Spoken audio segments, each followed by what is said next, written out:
Sejak Indonesia merdeka pada tahun 1945, jabatan tertinggi dalam struktur pemerintahan yaitu presiden selalu dipegang oleh individu yang berasal dari suku Jawa. Soekarno Soeharto, B.J. Habibie, Abdurrahman Wahid, Megawati Soekarno Putri, Susilo Bambang Yudhoyono, hingga Joko Widodo, semuanya memiliki akar yang kuat dalam kebudayaan dan identitas Jawa. Dalam struktur sosial Indonesia yang sangat beragam, di mana terdapat ratusan suku bangsa dengan keunikan budaya, bahasa, dan identitas masing-masing, dominasi suku Jawa dalam kepemimpinan nasional menjadi pertanyaan besar yang layak dikaji secara mendalam. Fenomena ini bukan sekadar kebetulan atau hasil dari proses demokratis yang netral, melainkan merupakan akumulasi dari berbagai faktor sejarah, politik, demografis, dan bahkan psikologis yang telah tertanam dalam sistem sosial politik Indonesia sejak masa kolonial. Pertanyaan besarnya adalah, mengapa posisi Presiden Republik Indonesia selalu diduduki oleh tokoh dari suku Jawa? Dan apakah hal ini mencerminkan sebuah bentuk dominasi yang tidak sehat? Untuk memahami fenomena ini, kita harus menelusuri akar sejarah yang panjang. Sejak era kolonial Belanda, Pulau Jawa telah menjadi pusat kekuasaan politik, ekonomi, dan administrasi. Batavia sebagai ibu kota Hindia Belanda tidak hanya menjadi jantung pemerintahan kolonial, tetapi juga simbol dominasi terhadap seluruh wilayah Kepulauan Nusantara. Pemerintah kolonial Belanda secara sadar membentuk struktur birokrasi yang berlapis dan sangat terpusat di Jawa, dengan merekrut kalangan priai atau bangsawan lokal untuk dijadikan perpanjangan tangan kekuasaan kolonial. Dalam konteks ini, para priai Jawa dididik dengan nilai-nilai Eropa, diberi akses pendidikan barat, dan dilatih menjadi birokrat yang setia. Mereka menjadi elit kolonial yang secara sosial dan politik berada di atas masyarakat lainnya. Akses terhadap pendidikan, kekuasaan administratif, dan pengalaman dalam mengelola wilayah menjadikan kelompok ini sangat siap untuk mengambil alih struktur pemerintahan ketika Indonesia merdeka.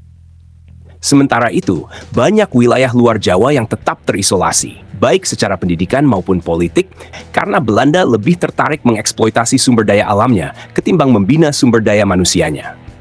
Ketika Indonesia merdeka, para tokoh nasional yang muncul sebagian besar berasal dari latar belakang elit Jawa.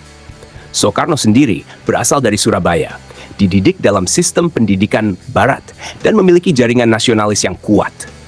Tokoh-tokoh lain seperti Muhammad Yamin, Ki Hajar Dewantara, Sultan Syahrir, dan Hatta juga tidak lepas dari pengaruh pendidikan kolonial. Namun sekali lagi, mayoritas pengaruh pusat tetap berada di Jawa. Maka tidak mengherankan jika dalam awal pembentukan negara, struktur politik dan administrasi nasional sangat dipengaruhi oleh pola-pola kekuasaan kolonial yang terpusat di Jawa. Bahkan setelah merdeka, Jakarta tetap menjadi pusat pemerintahan dan politik. Dan Pulau Jawa terus menjadi wilayah yang paling maju dalam segala aspek, dari ekonomi, pendidikan, hingga infrastruktur. Kesenjangan pembangunan ini secara tidak langsung memperkuat dominasi suku Jawa dalam berbagai lini kekuasaan. Faktor demografi juga memainkan peranan besar. Suku Jawa adalah kelompok etnis terbesar di Indonesia, dengan populasi mencapai lebih dari 40% dari total penduduk. Konsentrasi penduduk terbesar berada di Pulau Jawa, terutama di wilayah metropolitan seperti Jakarta, Surabaya, dan Yogyakarta. Dalam sistem demokrasi elektoral, jumlah pemilih memainkan peranan krusial. Maka secara statistik, kandidat dari suku Jawa memiliki peluang lebih besar untuk menang karena mereka memiliki basis elektoral yang luas. Ketika seorang kandidat memiliki latar belakang Jawa, ia secara otomatis memiliki ikatan emosional dengan sebagian besar pemilih, terutama jika mampu memainkan simbol-simbol budaya Jawa yang kuat, seperti kesantunan, kebijaksanaan, atau religiositas. Kandidat dari suku lain, meskipun kompeten, seringkali tidak memiliki jangkauan yang luas secara elektoral karena basis dukungan etnisnya yang lebih kecil. Realitas ini menciptakan kecenderungan bahwa partai politik pun akan cenderung memilih tokoh dari Jawa sebagai kandidat presiden, karena dianggap lebih aman dan elektoral. Faktor budaya juga berperan besar. Budaya Jawa dikenal sangat kuat dalam nilai-nilai feodalisme dan simbolisme kekuasaan. Dalam tradisi Jawa, raja atau pemimpin diposisikan sangat tinggi, dihormati, dan bahkan dimuliakan secara spiritual. Nilai-nilai seperti Nrimo, Andap, Asor, dan hormat terhadap hierarki menjadikan masyarakat Jawa cenderung lebih mudah dikendalikan secara simbolik oleh tokoh pemimpin. Dalam konteks politik nasional, simbolisme ini terus digunakan untuk menciptakan citra pemimpin yang bijaksana, halus, dan berwibawa. Tokoh-tokoh dari suku Jawa yang mencitrakan dirinya sebagai pemimpin rakyat, namun tetap menjunjung nilai-nilai kejawaan, seringkali lebih diterima secara luas, bahkan oleh kelompok non-Jawa. Budaya nasional Indonesia secara tidak sadar juga telah mengalami proses Jawanisasi, di mana bahasa, kesantunan, bahkan cara berpakaian elit negara banyak mengambil referensi dari tradisi Jawa. Hal ini menciptakan kesan bahwa menjadi pemimpin nasional berarti harus tampil dengan karakteristik Jawa, baik secara simbolik maupun sosial. Namun demikian, tidak bisa dikatakan bahwa suku lain tidak memiliki kapasitas atau kelayakan untuk menjadi presiden. Banyak tokoh-tokoh besar dari luar Jawa yang memiliki integritas, kecerdasan, dan dedikasi tinggi terhadap negara. Sebut saja Muhammad Hatta dari Minangkabau, B.J. Habibie dari Bugis Gorontalo, Yusuf Kala dari Bugis, atau Sri Sultan Hamengkubuwono IV yang meski Jawa tetapi progresif dan terbuka. Mereka pernah menempati posisi penting dalam pemerintahan dan menunjukkan bahwa kepemimpinan nasional tidak melulu harus datang dari Jawa. Namun persoalannya adalah struktur dan budaya politik Indonesia belum cukup inklusif untuk memberi ruang yang setara bagi kelompok-kelompok dari luar Jawa. Hambatan tidak selalu datang dalam bentuk formal atau eksplisit, tetapi seringkali muncul dalam bentuk diskriminasi terselubung.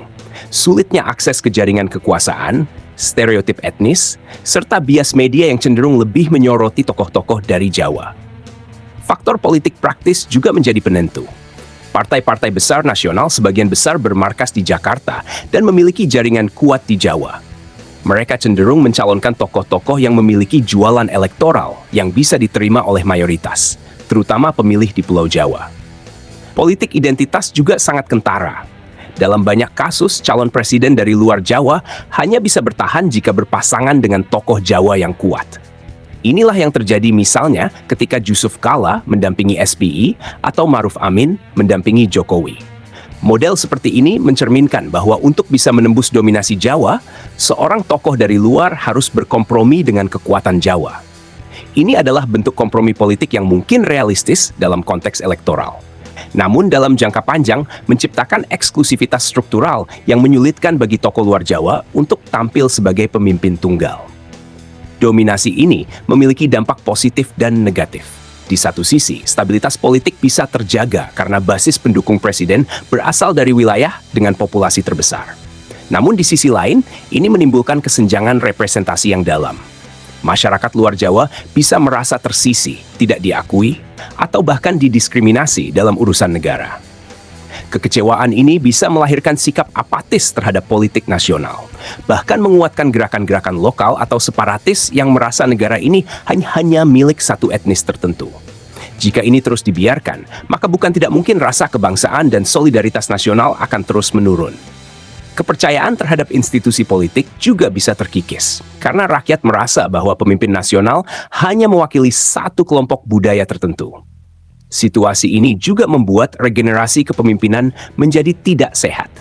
Potensi-potensi besar dari luar Jawa bisa saja tenggelam karena tidak mendapatkan akses atau peluang yang sama. Negara seharusnya memberi panggung yang adil dan inklusif bagi semua anak bangsa, terlepas dari suku dan daerah asalnya. Jika tidak, maka dominasi suku tertentu bisa berubah menjadi bentuk feodalisme modern yang terstruktur. Dalam jangka panjang, ini berbahaya bagi kohesi sosial dan keadilan politik. Maka, tantangan terbesar Indonesia ke depan adalah bagaimana menciptakan sistem politik yang benar-benar merepresentasikan keanekaragaman bangsa, tidak hanya sebagai slogan, tetapi dalam praktik nyata. Sebagian pihak berpendapat bahwa dominasi suku Jawa adalah hal yang wajar karena faktor demografi dan sejarah. Namun, argumen semacam ini bisa menjadi pembenaran terhadap ketimpangan yang struktural. Demokrasi seharusnya tidak hanya menjadi ajang memilih pemimpin, tetapi juga instrumen untuk menciptakan keadilan dan kesetaraan. Jika semua proses demokrasi selalu menghasilkan pemimpin dari kelompok yang sama, maka patut dipertanyakan apakah sistem tersebut benar-benar inklusif. Negara perlu mendorong afirmasi, baik dalam bentuk penguatan partisipasi politik dari kelompok luar Jawa, pendidikan politik yang adil, maupun distribusi kekuasaan yang merata. Penguatan otonomi daerah, pembukaan akses media, dan rekrutmen elit nasional dari berbagai suku bisa menjadi solusi untuk mengatasi dominasi yang berlebihan. Sudah saatnya Indonesia menyadari bahwa bangsa ini bukan hanya terdiri dari Jawa dan Jakarta. Dari Sabang sampai Merauke, dari Miangas sampai Rote, ada ratusan suku dengan sejarah budaya dan kapasitas yang luar biasa. Mereka layak menjadi bagian dari narasi nasional, tidak hanya sebagai pendukung atau pengikut, tetapi juga sebagai pemimpin. Kepemimpinan nasional harus mencerminkan semangat Bhinneka Tunggal Ika secara nyata. Memberi ruang kepada suku-suku lain untuk tampil sebagai presiden bukan hanya soal keadilan, tapi juga tentang memperkuat persatuan bangsa.